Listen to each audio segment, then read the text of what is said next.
Ikaw ba ay minsan nakakaranas na parang nahihirapang huminga?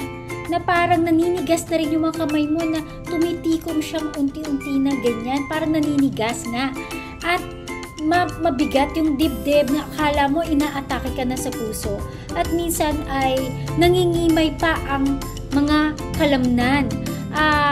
Ito ay minsan nadadala pa sa emergency room na akala ay inatake na sa puso o hinimatay. So, itong sakit na ito ay maaring ikaw ay nakaka-experience ng hyperventilation syndrome. Kailan nga ba nagkakaroon nito? Ito ay tuwing ikaw ay nagagalit o kaya ay sobra yung emotions mo. No? So halimbawa, tawa ka rin ng tawa, sa kakahinga mo or nagkakaroon ka ng anxiety, sa takot mo ay maring huminga ka ng huminga na sunod-sunod, na parang hinahabol mo yung hininga mo. Then, nangyayari is, dumadami yung oxygen sa iyong katawan at nagiging kaunti naman ang carbon dioxide. Kaya ang nangyayari po ay na tumitikom ang ating mga daliri na naninigas.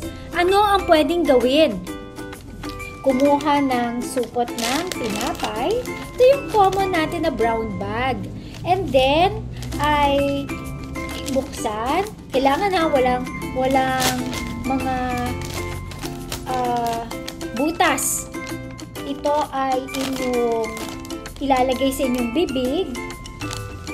Kailangan ay walang hangin na lalampas. Yung pag nilagay nyo sa bibig, ay kailangan dun kayo hihinga ng dahan-dahan at walang hangin na lalabas nga outside the brown bag.